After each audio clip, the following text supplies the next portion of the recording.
It was supposed to be just another night. The kind where you go to sleep, the world fades away, and you wake up in the morning, your mind refreshed and your body rested. But I should have known that something was wrong the moment I laid down. Something in the air felt heavy, thick with an oppressive weight that I couldn't shake off. I tried to brush it off as just the stress of my job catching up with me. But that night, everything changed. I woke up, but not in the way you usually do. I didn't open my eyes and stretch, feeling the comfort of the blankets around me. No, I woke up trapped. My body felt like lead. I couldn't move, couldn't speak, couldn't even blink. It was like my mind was wide awake, but my body had been left behind, paralyzed in some cruel, twisted sleep. My heart began to race. Panic set in. I tried to move my fingers, my toes, anything, but nothing. Just the crushing weight of immobility pressing down on me, suffocating me.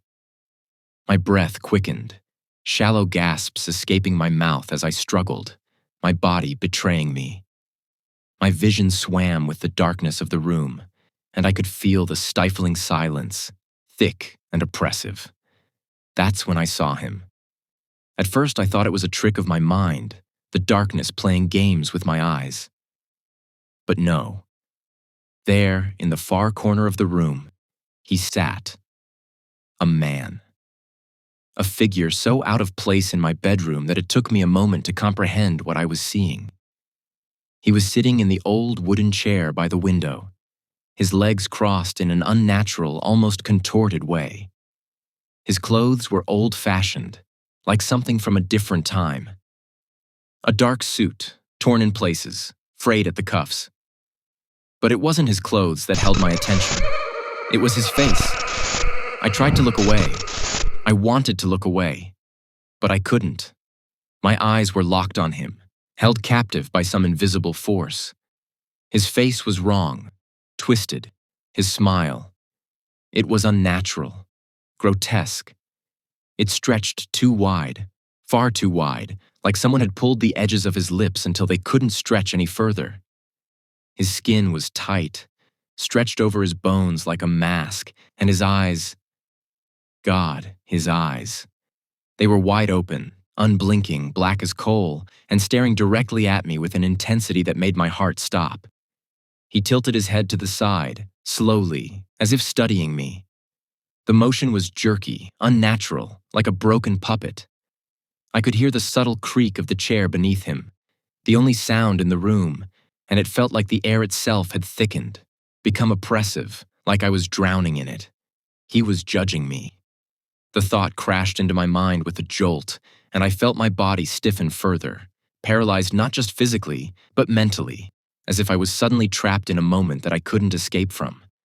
His gaze bored into me, cold, malicious. He wasn't just looking at me. He was inside me, peeling away the layers of my thoughts, my very soul. Then he smiled again. That smile, too wide, too wrong. I wanted to scream. I wanted to beg. But my mouth wouldn't move, my throat frozen. The air around me seemed to thicken with the weight of his presence. And then he laughed. It wasn't just a laugh. It was something else. It started as a low chuckle, like a distant echo from somewhere deep within the earth. It reverberated through my bones, rattling my insides. But it wasn't just a sound. It was a sensation. A presence. The laugh crawled inside my head, filling every corner of my mind with its vile, mocking tone. It was so deep, so wrong, that I felt my own thoughts being drowned, overtaken by it. It wasn't a laugh I could escape from. It felt like it was coming from the inside of my skull, like he was controlling my thoughts, feeding on my fear, savoring every moment of my terror. The sound of it filled the room, so loud and so real that I felt my very being consumed by it. And then, it changed. The laugh grew louder, more intense, more alive. It filled the space around me, swelling and rising in pitch, becoming more twisted, more mocking. It wasn't just the sound, It was the feeling of it.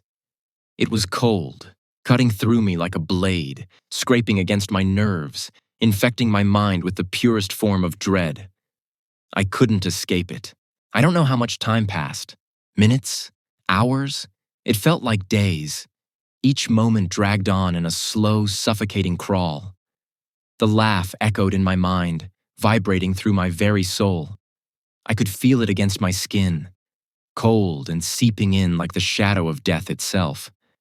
And then, just when I thought I would lose my sanity, when I thought I would scream until my voice shattered, it stopped. The laughter, the presence, the feeling of being consumed, it all vanished, as if nothing had ever been there at all. I snapped out of it, gasping for air, heart pounding so hard I thought it would break free from my chest. I could move again. My limbs, once frozen, were now trembling with the aftershocks of the terror I'd just endured. But it wasn't over. It was never over. I looked around the room, frantic, expecting him to be there, sitting in that chair, watching me with that damnable smile. But the chair was empty. The room was still. Quiet. Too quiet. I could feel my own breath, harsh and ragged, in the silence. I told myself it was over, that I had imagined it, that it was just another horrible dream. But even as I lay there, trying to convince myself of this, I could still hear it. That laugh. Faint at first, just a whisper in the back of my mind. But it was there.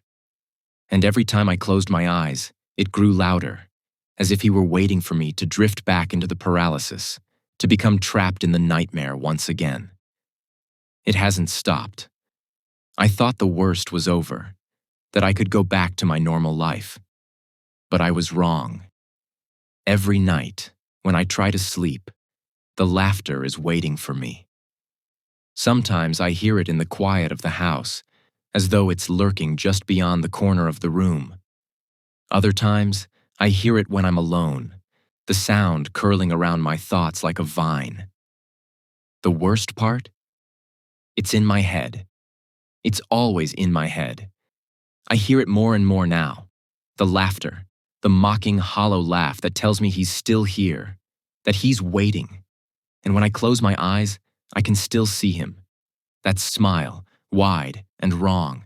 That head, tilted at a sickening angle. I can feel him watching me, judging me. I know it's only a matter of time before I wake up again, before I find him sitting in that chair, waiting, laughing. And next time, I won't escape. Next time, he'll take me.